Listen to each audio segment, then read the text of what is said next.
Energy find में आपका स्वागत है। आज हम सबसे ज़्यादा इम्पोर्टेंट और मोस्ट इम्पोर्टेंट सब्जेक्ट लेकर आए हैं, जो कि है शिक्षा। शिक्षा का महत्व हमारी लाइफ में हमेशा से रहा है। हम हमेशा पजल रहे हैं अपने लिए, अपने बच्चों के लिए, या चाहे शिक्षा है, चाहे जॉब करना है, ये जो करियर बनाना है, आजकल की लाइफ में बहुत ज़्यादा हेक्टिक हो चुका है। हम दूसरों को देखकर अपने बच्चों को उस फील्ड में डाल देते हैं, लेकिन हमारे बच्चे या हम खुद उस फील्ड में सक्सेस नहीं हो पाते हैं। आपको यह वीडियो बहुत हेल्प करेगा, तो इस वीडियो को ज़रूर लास्ट तक देखें। और आपको लगता है कि यह वीडियो आपकी लाइफ में और दूसरों की लाइफ में चेंजेस ला सकता है, तो ज़रूर शेयर ज़रूर करें। और आपको लगता है कि अगर नहीं कर रहा है या आपको समझ में नहीं आ रहा है, तो मुझे कमेंट करके ज़रूर बताएं कि आपको कहाँ पर दिक्कत आ रही है। तो हो सकता है कि मैं आपका कमेंट में आंसर दे सकूं। और शिक्षा एक ऐसा सब्जेक्ट है जिसमें हम हमेशा पजल रहे हैं। हमारे बड़े बुजुर्गों ने या हम खुद दूसरों को देखकर उस फील्ड को चूज किया, लेकिन हम उसमें घुस तो गए, लेकिन उससे बाहर निकलना हमारे लिए मुश्किल हो जाता है। समटाइम्स हम डर के मारे उसी में फंसे रहते हैं। यह वीडियो आपको हिम्मत भी देगा और आपको कॉन्फिडेंस भी देगा कि आपको आपकी शायद आपकी कुंडली में वह आपका वो लाइफ पाथ जो है, जिसको हमेशा लोगों ने पूछा है। मुझसे बहुत सारे ऐसे कमेंट आए, मुझे पर्सनली इंस्टाग्राम पे पूछा गया मुझसे, लोगों ने यूट्यूब पर भी पूछा, मैसेज कर करके मुझे लोगों ने बताया कि हमें प्लीज़ हमें हेल्प करिए, हमें समझ में ही नहीं आ रहा है कि हमें कौन सा करियर चूज करना चाहिए, हमारा लाइफ पाथ क्या है। यह जो वीडियो है, यह आपके लाइफ पाथ के बारे में है। आप कौन सी फील्ड में जाकर अपने लाइफ पाथ में सक्सेस पा सकते हैं। अपने आप को, हर बंदा जो है कहीं ना कहीं स्टक हो जाता है, मतलब मध्यम पड़ जाता है कहीं ना कहीं जाके अपनी लाइफ में। सोचता है कि मुझे तो वो चीज़ पसंद थी, लेकिन मैंने वो किया नहीं। अगर मुझे वहाँ मौका मिल जाता या मुझे कोई ना कोई समझा देता कि यह एरिया आपके लिए सूटेबल है और यह एरिया सूटेबल नहीं है, तो मैं शायद वो चूज़ करता जो मेरे लिए परफेक्ट होता। आप इस वीडियो को ज़रूर ध्यान से रखें, ध्यान से देखें, कॉपी और पेन ज़रूर उठाएं और नोट करें कि आपकी कुंडली में क्या वो ग्रह है आपके साथ दे रहा है, या आप किसी के दबाव में आकर, या इस ट्रेंड जो इस सोशल मीडिया के कारण जो ट्रेंड चल रहा है, या आपके जो आसपास के जो लोगों के जो बनाया हुआ ट्रेंड है उस पे चल रहे हैं, या आपकी जो कुंडली, आपकी जो ये यूनिवर्स ने जिसके लिए आपको भेजा है वो आप कर भी रहे हैं या नहीं। यह वीडियो ज़रूर देखें, लास्ट तक देखें और शेयर ज़रूर करें। तो चलिए शुरू करते हैं। सबसे पहले कि शिक्षा आपको हमेशा देखना है, प्लेनेट जो है आपको दिखा देते हैं आप किस फील्ड में सबसे उत्तम है। आप बचपन से ही वैसे होंगे। आपकी कुंडली में अगर आपकी, सबसे पहले हम देखते हैं लगन चार्ट और नवांशा चार्ट। ये जो दो चार्ट है बहुत ज़्यादा इंपॉर्टेंट रखते हैं हमें अपने लाइफ पाथ को ढूंढने में। आप अपना लगन चार्ट देखें और नवांशा चार्ट देखें, ठीक है। हमने प्लेनेट के बारे में भी दिया है और घर के बारे में भी दिया है, कौन सा कॉम्बिनेशन आपके लिए ज़्यादा सुटेबल है, ठीक है। तो उस तरीके से आप अपने लिए, अपने बच्चों के लिए, ना कि यह सिर्फ शिक्षा पर डिपेंडेबल नहीं है, यह आपके करियर पे डिपेंड है। अगर आपने कोई और सब्जेक्ट लेके उस पर जॉब कर रहे हैं और आपको इंटरेस्ट नहीं है, बोर होते हैं, फ्रस्ट्रेट होते हैं, घर वालों से लड़ते हैं कि मुझे ये कहाँ फंसा दिया आपने, उस चीज़ से निकलने में आपको बहुत आसानी होगी, ठीक है। तो आप अपना लगन चार्ट लीजिए और नवांशा चार्ट लीजिए, ठीक है। उसमें से देखिए, आपका सबसे पहले हम देखेंगे कि आपका जो लगन चार्ट में जो आपका जो राशि है, उसका जो मेन लॉर्ड है, उसका जो प्लैनेट है, उसका जो गुरु है, वो कहाँ पर स्थित है। सबसे पहले वो देखेंगे। तो उस अकॉर्डिंग आपको देखना है कि वो किस पोजीशन में बैठा है, किस डिग्री पर बैठा है। हम डिग्री पर भी बात करेंगे। मेरा इसके बाद जस्ट डिग्री पर वीडियो आएगा, आप ज़रूर कनेक्ट रहें कि डिग्री, प्लैनेट की डिग्री हम हमारी लाइफ में क्या मायने रखती है। तो आने वाली वीडियोस के लिए लाइक करें, सब्सक्राइब करें और बेल आइकन को ज़रूर दबाएं और कमेंट करके मुझे ज़रूर मोटिवेट करें और मुझे बताएं कि मेरे में मेरे में क्या कमियां हैं, जो आपको सम टाइम होता है ना कि हम अपने तरीके से फुल एक्सप्रेस कर पाते हैं, लेकिन आपको समझ में नहीं आ रहा। हो सकता है कि ये वीडियो 1 या 2 बार या 3 बार हो और ज़्यादा डिटेल में बताऊँ आपको, तो मुझे कमेंट करके ज़रूर बताएं। तो आपको देखना है कि लगन, आपका जो लगन लोड है वो कहाँ पर स्थित है, आपका मून लोड भी कहाँ पर स्थित है, वो आपको जरूर देखना, उसकी पोजीशन को नोट कर लीजिए। और आपको इसमें बताया जाएगा कि कौन सा घर किस चीज के लिए या किस स्टडी के लिए महत्व है, किस करियर के लिए आपको महत्व रखता है, तो आपको उसके अकॉर्डिंग आपको नोट करते रहना है। क्योंकि सिर्फ एक बात ही इस पर डिपेंड नहीं होती है कि आपको कौन सा करियर चूज करना है, कौन सी स्टडी लेनी है, कौन सा सब्जेक्ट लेना है। सो उसको नोट कर लीजिए। दूसरा, आपका मून कहाँ पर बैठा है। मून क्या है? मन, मस्तिष्क, क्रिएटिविटी। आपको आपका जो मन क्या कहता है, आपका मस्तिष्क क्या कहता है, वो भी आप नोट करिए। आपका मून किस पोजीशन पर है और किसके साथ है। अगर पीड़ित है तो आपको थोड़ा सा प्रॉब्लम होगी, अगर पीड़ित नहीं है और बहुत ही अच्छी पोजीशन पे है तो आपको बहुत हेल्प होगी। ठीक है। दूसरा है आपका बुध। बुध क्या है? हमारा कम्युनिकेशन स्किल्स, हमारी लर्निंग क्षमता। जुपिटर भी वही है। आपको आपका गुरु यानी जुपिटर भी देखना है कि कहाँ पर है। बुध और गुरु आपको दिखाते हैं कि आप किस लेवल की स्टडी कर पाएंगे, आपकी लर्निंग एबिलिटी कैसी होगी, आपकी आपके सब्जेक्ट को, आपकी जॉब में आप किस तरह से अपने आप को परफॉर्म कर पाएंगे, आप अपने आप को एक्सप्रेस कैसे कर पाएंगे, किस पोजीशन पर पहुंचेंगे, कैसे कैसे अंकों में आप स्टडी करेंगे, आप नॉर्मल रहेंगे या बहुत उच्च की स्टडी प्राप्त करेंगे। जो आपके जो बुध और गुरु हैं यह डिसाइड करते हैं कि आप किस लेवल पर आप पोजीशन पर पहुंच सकते हैं। आपने बहुत सारे ऐसे सीईओ देखे होंगे, उनका जुपिटर या सन बहुत ही अच्छी पोजीशन पर होता है, मरकरी बहुत ही अच्छी पोजीशन पर होता है, तो वो एक एडमिनिस्ट्रेशन या मैनेजमेंट का कार्य संभालते हैं, सीईओ बनते हैं, कंपनी का निर्माण करते हैं। और उनका मरकरी इतना गजब या और मून उनका इतना स्ट्रॉन्ग होता है कि वो अपनी कंपनी को पूरे वर्ल्ड तक फैला देते हैं। सबसे पहले आपको देखना आपका लगन लोड, मून, आपका मरकरी यानी बुध, जुपिटर, ये आपको देखना है कि कहाँ पर स्थित है और कैसी हालत में है, कैसे डिग्री पर बैठा है, किस पोजीशन पर बैठा है और किस घर में बैठा है। तो उसके अकॉर्डिंग आपको आपके करियर के लिए हेल्प मिलेगी। दूसरा आता है कि कौन से प्लेनेट किस स्टडी के लिए, किस सब्जेक्ट के लिए रिस्पॉन्सिबल होते हैं, किस एरिया में ज़्यादा उभर कर आते हैं। और यहाँ पे मैंने प्लेनेट का डिस्क्रिप्शन लिखा है और यहाँ पे मैंने हाउसेस दिए हुए हैं। और दूसरी बात है कि हमको देखनी है हमारी स्टडी में, हमारे काम में कौन सी महादशा चल रही है। अगर आप 12th में हो और या आपके बच्चे, आपके आसपास बड़े भाई बहन या छोटे भाई बहन 12th में है या उससे हायर स्टडी में है, तो आपको देखना है कि उस समय किसकी महादशा चल रही है। क्योंकि अगर महादशा सैटर्न की चल रही है तो ये समझिए कि वो स्टडी तो कर रहे होंगे लेकिन कहीं ना कहीं ब्रेक ज़्यादा लंबा पड़ेगा। सैटर्न की महादशा में आप टूट टूट कर स्टडी करते हैं। यानी कि जैसे कि किसी ने बीकॉम करना शुरू किया है या 12th करना शुरू किया है, 12th के बाद उसकी स्टडी में 3 या 4 या 5 साल का गैप आता है, समटाइम्स 10 साल का भी गैप आता है। मेरी जो स्टडी थी, मैंने 12th के बाद काफ़ी लंबा गैप लिया। मैंने टूट टूट के स्टडीज़ की है, बहुत सारे फील्ड में स्टडीज़ की है। लेकिन क्योंकि उस समय मेरी शनि की महादशा चल रही थी और मुझे समझ में नहीं आ रहा था कि मेरे साथ हो क्या रहा है, मैंने हर फील्ड को चूज़ किया है। मैंने सॉफ्टवेयर भी किया है, मैंने कंप्यूटर से रिलेटेड एनिमेशन भी किया है, मैंने इंजीनियरिंग भी की है, मैंने बहुत कुछ किया है। ये जो सैटर्न की महादशा है आपको हमेशा होच पोच करके रखती है। कभी कौन सा सब्जेक्ट उठा के देगी, कभी कौन सी फील्ड उठा के देगी।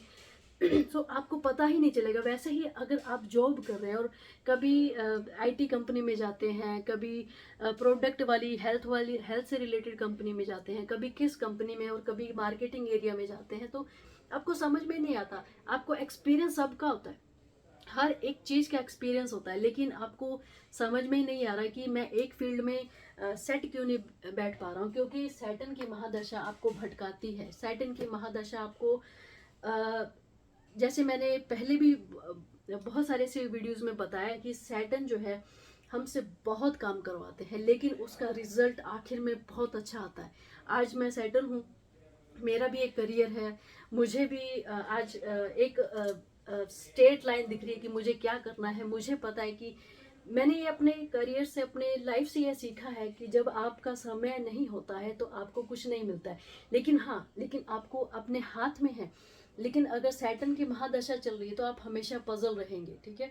तो इस चीज़ से घबराइए नहीं, एक चीज़ को पकड़ के रखिए और कभी निराश ना होइए, हमेशा मोटिवेट रहिए, अच्छी अच्छी बातें सुनिए, लोगों के साथ काम करिए, मिलजुल कर रहिए, तो आप अपनी लाइफ में हमेशा सक्सेस होंगे। क्योंकि सैटर्न जो है हमेशा एक पड़ाव पूरा करने के बाद, बहुत ज़्यादा आपसे बहुत काम करवाने के बाद एक अच्छा रिजल्ट ज़रूर देते हैं, ठीक है। सैटर्न की महादशा में आपको स्टडी टूट टूट कर मिलेगी। दूसरा, जब राहु की महादशा आती है, राहु की महादशा में आप एक बहुत अच्छे रिसर्चर बन सकते हैं। राहु क्या है, एक वैज्ञानिक वाला, दिमाग रखने वाला प्लेनेट है। आपको गुस्सेल बना देगा, अग्रेसिव बना देगा। हो सकता है कि आप बहुत अलग थलग रहें, अपने रिश्तेदारों से अलग थलग रहें, अपने परिवार से बात करना बंद कर दें।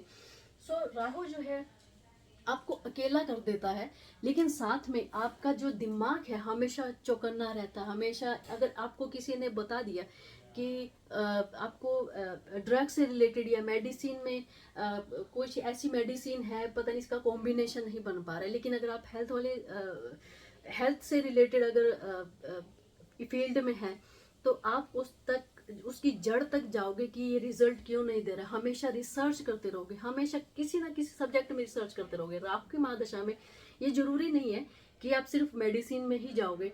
हो सकता है आप कुछ ना कुछ नई पॉलिसीज क्रिएट कर दें, हो सकता है कुछ ना कुछ ऐसा नया आविष्कार कर दें, हो सकता है कुछ ना कुछ ऐसा ट्रिक आपको पता चल जाए जो किसी को नहीं पता होता। तो राहु की महादशा में आप ट्रिक आविष्कार करना शुरू कर देते हैं। हमेशा इस चीज़ का फ़ायदा उठाइए। कभी कभार हमें पता नहीं होता कि हम इतना डीप क्यों जाते हैं। लोग इरिटेट हो जाते हैं कि यार ये बंदा बहुत इरिटेट कर रहा है, कुछ ज़्यादा ही डीप में जा रहा है, इतना डीप जाने की क्या जरूरत है। लेकिन आप हमेशा ये याद रखें, राहु की महादशा आपके लिए बहुत फायदेमंद है। अगर आपको किसी चीज का कोड पता चल जाता है, ट्रिक पता चल जाती है, तो आपको पता होता है कि ये मेरे लिए फायदेमंद है और मैं इसका यूज करूंगा या करूंगी, ठीक है। इस चीज का आपने बहुत सारे ऐसे लोग भी देखे होंगे, या किसी को यह बोल दिया जाए कि तो तुम ये नहीं कर सकते, लेकिन उसके अंदर एंथो आ जाता है, उसको ईगो पर लग जाती है, या उसके सेल्फ अंदर आत्मा पर लग जाती है कि नहीं मैं क्यों नहीं कर सकता, मैं कर सकती हूँ, मुझे ये करना ही है। ऐसे कैसे हो सकता है, उसने मुझे ऐसे क्यों बोल दिया कि मैं नहीं कर सकती। लेकिन आप कर लेते हो क्योंकि आपको राहु की महादशा ने आपको वह सुनने के लिए प्रेरित किया, सुनने के लिए मजबूर किया कि आप उसका रिसर्च और उसका कोड निकाल दें, ठीक है। मैंने बहुत सारे ऐसे लोगों को देखा है जो अनपढ़ हैं, लेकिन जब उन्हें एक बात बोल दी जाए ना कि तुम ये नहीं कर सकते, वो करके दिखाते हैं, क्योंकि उस टाइम उनकी राहु की महादशा चल रही है। तो राहु की महादशा में हमेशा इसको नेगेटिव लिया जाता है, लेकिन एक स्टडी के मामले में, करियर के मामले में ये नेगेटिव नहीं है। ना ही सैटर्न नेगेटिव है, ना ही राहु में नेगेटिव है, और ना ही केतु।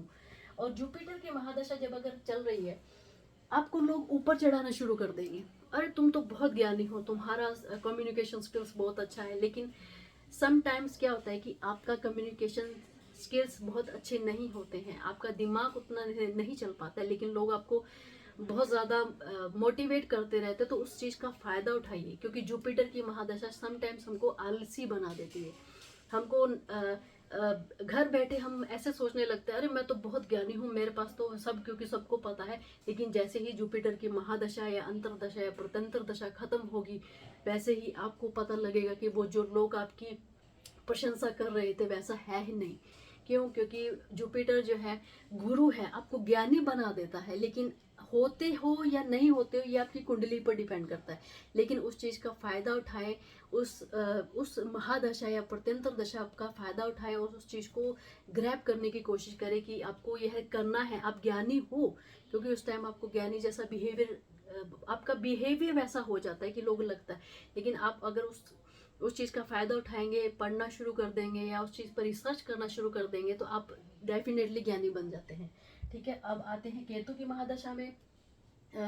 केतु की महादशा में आपने बहुत सारे ऐसे लोगों को देखा होगा, टीवी पे देखा होगा कि बहुत पहले लोग थे कि नॉर्मल जॉब कर रहे थे, लेकिन केतु की महादशा आते ही पंडित बन जाते हैं, मौलवी बन जाते हैं, बहुत धर्म गुरु बन जाते हैं। धीरे धीरे करते करते वो हेल्थ की फील्ड में पहुंच जाते हैं। Ketu planet Rahu planet practical है, केतु प्लेनेट जो है स्पिरिचुअल लेवल पर अपने आप को जब आपकी महादशा, केतु की महादशा आती है, आप बहुत ज़्यादा स्पिरिचुअल हो जाते हैं। केतु की महादशा में आप लोगों की हेल्प करना शुरू कर देते हैं। केतु की महादशा में आप मेडिकल से रिलेटेड फील्ड ज़्यादा चूज करते हैं, क्योंकि केतु है समर्पित हो जाना समाज के प्रति, लोगों के प्रति। आप हेल्प नहीं करना चाहते हैं, लेकिन जैसे ही केतु की सूक्ष्म दशा, प्रत्यंतर दशा या महादशा आती है, आप अग्रसर हो जाते हो। आप किसी को पेन में नहीं देख पाते हो, क्योंकि केतु की महादशा आपको मोटिवेट करती रहती है, पीछे से धक्का देती रहती है कि नहीं जा, हेल्प कर, कि तुझे करना ही पड़ेगा, ऐसे कैसे नहीं कर सकता। सो वो करना ही पड़ जाता है। सो उस चीज़ का भी फायदा उठाइए कि केतु की महादशा में आप अपने आप को सामाजिक लेवल पर अपने आप को, आपका व्यक्तित्व कैसा बनेगा आपकी महादशा पर ज़रूर डिपेंड करता है। हर महादशा में आप एक डिफरेंट, अलग ही इंसान दिखते होंगे। आप अपने आप को भी देखिए। जब आपकी सैटर्न की महादशा आती है तो आपका कैसा बिहेवियर होता है, मरकरी मार्स की महादशा आती है तो आपका कैसा बिहेवियर होता है, केतु राहु, सबकी अलग अलग महादशा में आप अलग इंसान उभर कर आते हैं। सो स्टडी के मामले में भी ऐसा ही है। स्टडी के मामले में भी ऐसा ही, समटाइम्स आप बहुत अच्छे हाई लेवल के कम्युनिकेबल या मोटिवेटर होते हो या बहुत अच्छे डॉक्टर होते हो, लेकिन समटाइम्स आप बहुत डाउन टू अर्थ हो जाते हो, बिल्कुल बैक ले लेते हो, अपने आप को समाज से बिल्कुल अलग थलग कर लेते हो। सो ये सब महादशा, प्रत्यंतर दशा का फर्क पड़ता है कि आपका जो करियर है वो कैसे कैसे कैसे उतार चढ़ाव से गुजरेगा। ठीक है, तो ये था महादशा। सबसे पहले लगन लॉर्ड कहाँ है, बुध कहाँ है, आपका जुपिटर कहाँ है और मून कहाँ है, और उसके बाद आपकी आती है कि कौन सी महादशा चल रही है, किस प्लेनेट की महादशा चल रही है, उसके अकॉर्डिंग आपको पता चलेगा कि आपका स्टडी लेवल कैसा चलेगा। दूसरा, कुंडली में, हमारी कुंडली में पांचवा और नौवां घर को ज़्यादा डिनोट किया जाता है कि आप पास से कौन सी स्टडी लेकर आए हैं, पास से आपने क्या किया था, और वो ज्ञान आप इस समाज में, इस एनवायरनमेंट में या इस अपने लोगों को कैसा दिखा पाओगे, अपने आप को कैसा उभार पाओगे। सो आपका पांचवा और नौवां घर जो है उसका लॉर्ड कहाँ बैठा है वो भी आप जरूर देखें। दूसरा है कि हमारे कुंडली में जो सबसे ज्यादा अगर करियर वाइज दिया जाता है तो आपका 10th हाउस को डिनोट किया जाता है कि आपका करियर कैसा रहेगा, आपका करियर किस फील्ड में रहेगा, आप करियर में कैसे अपने आप को दिखा पाओगे, आपकी स्टडी कैसी रहेगी, आपकी लर्निंग कैपेबिलिटी कैसी रहेगी, आपके बच्चा या आप सब्जेक्ट को या स्टडी को सीरियस लोगे या नहीं, आपके नंबर कैसे आएंगे, आप कौन सा सब्जेक्ट चूज करोगे। सो दसवां जो है आपका आपके करियर पर रिस्पॉन्सिबल है, करियर से रिस्पॉन्सिबल। तो आपको देखना है कि आपका 10वां घर कहाँ है और उसका लॉर्ड कहाँ है। ठीक है, दूसरा आता है कि आप किस पोजीशन पर होंगे। 6th हाउस जो है हमारा, हमें दिखाता है कि आप सीईओ बनोगे या मैनेजर बनोगे या बैंकर बनोगे, लॉयर बनोगे, और किस पोजीशन पे होगे। आप क्लर्क रहोगे या पीओ बनोगे या कंपाउंडर रहोगे या रिसेप्शनिस्ट रहोगे या शेफ बनोगे या जूनियर शेफ बनोगे। ये जो पोजीशंस होती हैं, जो अलग अलग तरीके की जो पोजीशंस होती हैं, वो आपका 6th हाउस रिस्पॉन्सिबल होता है आपकी कुंडली में। सो 6th हाउस पर भी नजर दें। आप अपने पास देखें कि आपको हमेशा रखना है कि नवांशा में 6th हाउस और 10th हाउस, लगन चार्ट में आपका 6th हाउस 10th हाउस को आपको देखना है कि कहाँ पर कौन सा क्या स्थित है। ठीक है, दूसरा आते हैं प्लेनेट। इसको हम डिस्क्रिप्शन में पूरा फुल आपको समझाएंगे। हेल्थ से रिलेटेड कौन कौन से हेल्थ वाली फील्ड जितनी भी है, चाहे वो आयुर्वेदिक है, चाहे एलोपैथ से रिलेटेड है, चाहे आप योगा करवाते हैं, कुछ भी ऐसा कार्य जो आप बहुत ज़्यादा करते हैं या आप उसको इंटरेस्ट लेते हैं। समटाइम्स क्या होता है कि आपने देखा होगा कि बहुत सारे आईएएस ऑफिसर्स थे, उन्होंने अपनी नौकरी को बीच में छोड़ दिया क्योंकि उनको इंटरेस्ट नहीं था, लेकिन वो हेल्थ वाली फील्ड में बहुत अच्छा दिखाते हैं, अपने आप को उभार सकते हैं, अपने आप को रिप्रेजेंट कर पाते हैं। क्यों? क्योंकि उनका कहीं ना कहीं केतु बहुत स्ट्रांग होगा, सन बहुत स्ट्रांग होगा, सैटर्न भी कहीं ना कहीं ऐसी पोजीशन पर बैठा होगा, या मून या जुपिटर ऐसा कॉम्बिनेशन बना रहा होगा कि आपको वो आईएएस ऑफिसर वाली या बैंक वाली जॉब नहीं पसंद आ रही थी, लेकिन आपकी हेल्थ वाली फील्ड, हेल्थ में भी बहुत सारी फील्ड है। सब फील्ड्स हैं, वो है, बहुत सारे ऐसे फील्ड हैं हेल्थ में, चाहे वो रिसर्च एंड डेवलपमेंट हो गया हेल्थ से रिलेटेड, या फिर आप फिजिशियंस हो गए, एलोपैथ हो गए, नेचुरोपैथ हो गए, आयुर्वेदिक डॉक्टर हो गए, योगा कराने वाले, क्लासेस लेने वाले हो गए, या जिम चलाने, क्योंकि जो जिम चलाता है वो भी तो एक हेल्थ से रिलेटेड ही है, किसी ना किसी तरीके से हेल्प ही कर रहा है कि जिम खोल के लोगों को मोटिवेट करता है कि आप जिम करिए। सो हेल्थ से रिलेटेड जितने भी फील्ड आती हैं, हेल्थ से रिलेटेड जितनी भी फील्ड आती है, उसके लिए आपकी कुंडली में केतु का, सन का, सैटर्न का, मून का और जुपिटर का बहुत ज़्यादा बड़ा हाथ होता है। ठीक है, आप देखिए आपकी कुंडली में कहाँ पर कौन सा प्लेनेट बैठा है, कौन सा कॉम्बिनेशन बनाता है, और किसकी महादशा चल रही है, किस डिग्री पर बैठा है, किसके साथ बैठा है, मित्र प्लेनेट के साथ बैठा है या किसी शत्रु के साथ बैठा है, तो किस घर में बैठा है, वहाँ पे एक्सोल्टेड है या डेबिलिटेटेड है, ये सब आप देखिए, उच्च का है या नीच का है। सो ये सब जरूर देखिए अपनी कुंडली में। अगर केतु जो अगर आपका बहुत अच्छा है तो आप हेल्थ से रिलेटेड चूज करेंगे। सन भी अगर अच्छा है, कहीं ऐसी पोजीशन, ऐसा कॉम्बिनेशन बना रहा है नवांशा में या लगन में, तो आपको देखना है कि कौन सा कॉम्बिनेशन कैसा है। ठीक है, दूसरा ये कि समटाइम हमारी लगन कुंडली में जैसे अगर आपका केतु जो है हमेशा नेगेटिव नहीं होते हैं, ये सब चीजें, केतु, राहु, सैटर्न, हमेशा इसको नेगेटिव कंसीडर किया जाता है, लेकिन ये तीनों प्लेनेट ही है जो हमें रंग से राजा बना देते हैं, अज्ञानी से ज्ञानी बना देते हैं। यही प्लेनेट जो है हमारे मेन होते हैं, और इन्हीं को ज्यादा नेगेटिव बताया जाता है, क्योंकि ये हमें कभी कहते हैं ना कि बहुत हार्ड वर्क करने के बाद ही हार्ड वर्क करने के बाद ही हमें सफलता मिलती है। बिना पेन के गेन नहीं है, बिना पेन के प्रॉफिट नहीं है। सो आपको इनका पेन जो झेलना ही पड़ेगा, क्योंकि ये जो है आपको जिस लेवल पर लेके जाएंगे वो दूसरे प्लेनेट नहीं लेके जाएंगे। जैसे सन है, सन ऑलरेडी राजा है, वो राजा से राजा और कैसे बनाएगा? जो ऑलरेडी कहीं ना कहीं सीईओ है, या जो ऑलरेडी अपने बहुत ही आलीशान घर में पैदा हुआ है, वो आलीशान से और आलीशान कितना बन सकता है? जैसे कि अंबानी, अडानी है, उनके बच्चे ऑलरेडी अमीर हैं, तो और अमीर कैसे बन सकते हैं? लेकिन बुद्धि वाइज अमीर बनना और गरीब बनना ये सबसे इम्पोर्टेंट है। सो ये जो है आपको करियर, आपको सब्जेक्ट बहुत हेल्प करेगा। सो इस चीज़ को ज़रूर नोट करें कि हेल्थ से रिलेटेड जो है कौन से प्लेनेट आपको हेल्प करते हैं, कौन सा आपको डिनोट करना है, कौन सा आपको देखना है। ठीक है, दूसरा आता है कि फाइनेंस से रिलेटेड कौन से प्लेनेट ज़्यादा इम्पोर्टेंट रखते हैं। फाइनेंस से रिलेटेड है मरकरी। मरकरी जो है आपकी कम्युनिकेशन कैसा है, पब्लिक से रिलेशंस कैसे हैं। जुपिटर भी फाइनेंस को डिनोट करता है, जुपिटर भी फाइनेंस को संभालता है। फाइनेंस में भी बहुत सारी ऐसी स्टडीज आती है, सब क्लासेस आते हैं, जैसे सीए बनना, बैंकर बनना, या फिर किसी बहुत सारे ऐसे प्राइवेट जो कंपनी है जो फाइनेंस को संभालती है, लोन देना, लोन से रिलेटेड, या जितने भी फाइनेंस से रिलेटेड, इकोनॉमी से रिलेटेड फील्ड आती हैं, वो सब मरकरी, जुपिटर और वीनस डिनोट करते हैं। ठीक है, अगर आपका इन तीनों में से कहीं ऐसा कॉम्बिनेशन बन रहा है जो कि आपके फाइनेंस में आपको इंटरेस्ट ज़्यादा बिठा रहा है, हो सकता है कि पहले आप हेल्थ में कार्य करते होंगे, लेकिन धीरे धीरे आपको फाइनेंस में ज़्यादा, शेयर मार्केट में ज़्यादा इंटरेस्ट आता है, बैंकिंग में इंटरेस्ट आता है, पैसे को कैसे इन्वेस्ट करना चाहिए आपको ट्रिक्स ऑलरेडी पता होते हैं, क्योंकि आपके कहीं ना कहीं ये जो प्लेनेट है कहीं ना कहीं ऐसी जगह पर बैठे हैं कि आपको हेल्थ के बारे में उतनी नॉलेज नहीं है, बल्कि आपने पूरी स्टडी हेल्थ से रिलेटेड सब्जेक्ट लिया था, तो आपने पूरी पढ़ाई की है, A to Z हेल्थ के बारे में पता है। लेकिन जितना आपको फाइनेंस के बारे में पता होगा ना, इकोनॉमी कैसे हाई होती है, कैसे लो होती है, लोगों को कैसे पैसा इन्वेस्ट करना चाहिए, शेयर मार्केट, एवरीथिंग, जितना भी फाइनेंस से रिलेटेड होगा, तो आप इन चीज़ों से अब बहुत ज़्यादा प्रभावित होंगे। ठीक है, दूसरा आता है लॉ से।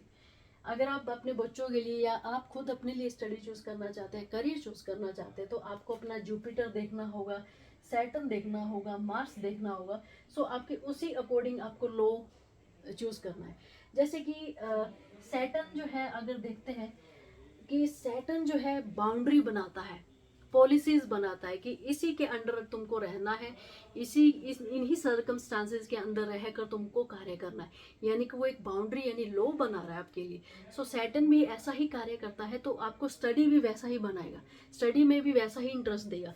सो आपको लॉ का नॉलेज बहुत ज़्यादा होगा, लॉ की स्टडी आप ज़्यादा अच्छे से कर पाओगे, लॉ की जॉब जो होगी बहुत अच्छे से कर पाओगे। लॉ में जैसे बहुत सारे लॉयर हो गए, मिलिट्री में हो गए, ब्यूरोक्रेट्स हो गए, फाइनेंस एडवाइजर हो गए। सो इस तरीके की बहुत सारी ऐसी जो लॉ से रिलेटेड जो लॉ बनाती है, लॉ वाली बहुत सारी ऐसी सब क्लासेस फील्ड है।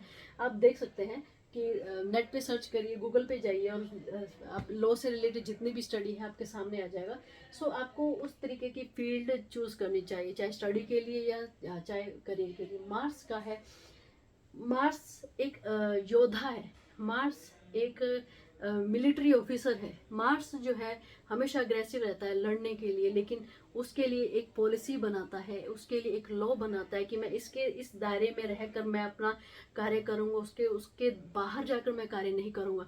सो मार्स जिनका बहुत स्ट्रांग होता है या जिनका लगन चार्ट बहुत अच्छा होता है, आप देखना जितने भी ज्योतिषी है या एस्ट्रोलॉजर है या कोई भी ऐसा जो पर्सन जो कुंडली नहीं देख रहा है, लेकिन उसको पता होता है कि इस बंदे का लगन जो लॉर्ड है मार्स है, और उसको फिर आपको उसी के अकॉर्डिंग बताया जाता है कि आपको पुलिस में जाना चाहिए या मिलिट्री ज्वाइन करनी चाहिए, आर्मी में जाना चाहिए, या आपको बॉडीगार्ड बनना चाहिए, या आपको बॉडी से जिसमें आपकी बॉडी यूज होती है, जिसमें आप अपना अग्रेसिव अपना गुस्सा दिखा पाते हैं, वैसा आपको फील्ड चूज करना चाहिए। ठीक है। दूसरा आता है कि क्रिएटिविटी, कौन सा फील्ड आपको क्रिएटिव लगाता है बनाता है। क्रिएटिव फील्ड में आजकल बहुत हजारों क्लासेस है, सब क्लासेस है, सब ब्रांचेस हैं।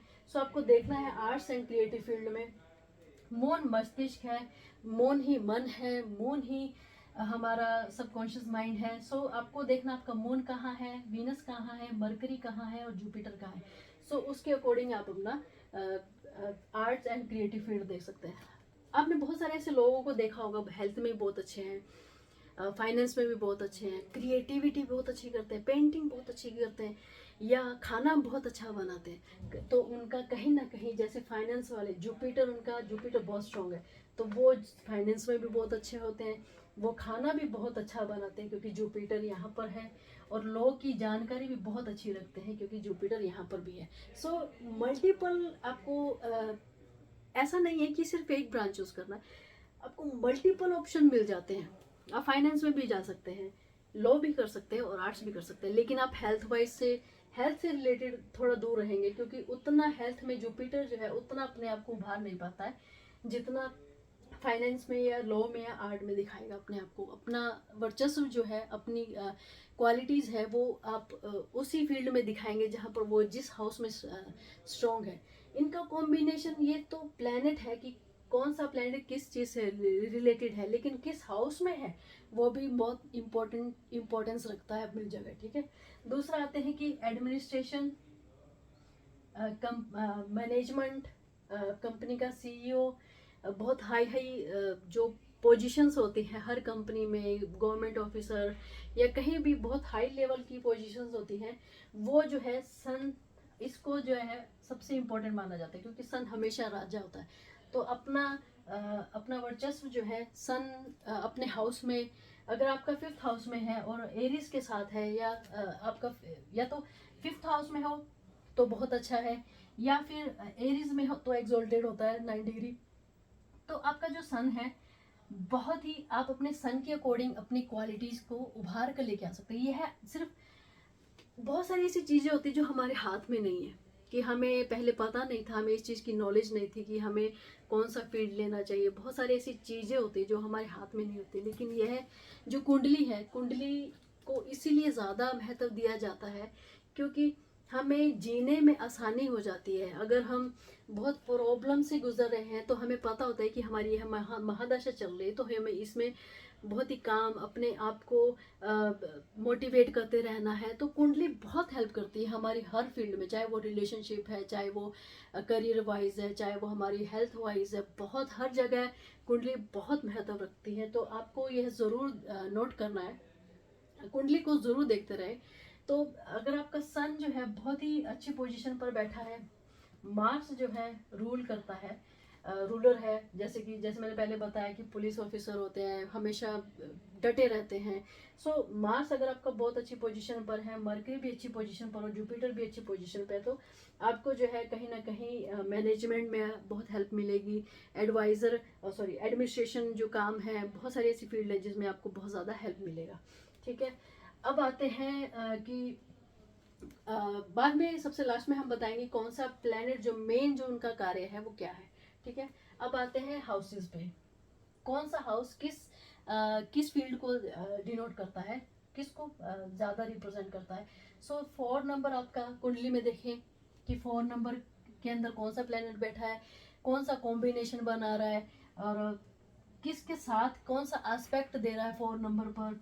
6, 8, 9 और 12 ये जो घर हैं ये आपके हेल्थ से रिलेटेड ज़्यादा आपको अग्रसर करेंगे। आपको देखना है कि आपको हेल्थ वाली स्टडी चूज करनी है या जॉब करनी है, या फिर आपको फाइनेंस से रिलेटेड जॉब करनी है, तो आपको अपने 2nd, 3rd, 6th और 11th हाउस का कॉम्बिनेशन देखना होगा अपने लगन कुंडली में और नवामशा चार्ट में। दोनों का मिश्रण ही आपको आपकी सफलता और आपका लाइफ पाथ दिखाएगा। ठीक है, दोनों को देखिए और समझिए उनको कि कौन सा प्लैनेट कहाँ पर बैठा है, क्या कॉम्बिनेशन बना रहा है। अगर लगन चार्ट में वो नीच का है तो हो सकता है वो D9 में उच्च का है, तो आपको कैसा बैलेंस बनाकर आपको कौन सा फील्ड चूज करना है। ठीक है, लॉ से रिलेटेड जो है आपका 6 और 9 आएगा, और आर्ट्स और क्रिएटिव फील्ड से रिलेटेड आएगा 2nd, 3rd, 4th, 5th, 7th और 9th। ठीक है, ये फील्ड आपकी बहुत ज़्यादा हेल्प करेंगे, ये घर जो है बहुत हेल्प करेंगे आपकी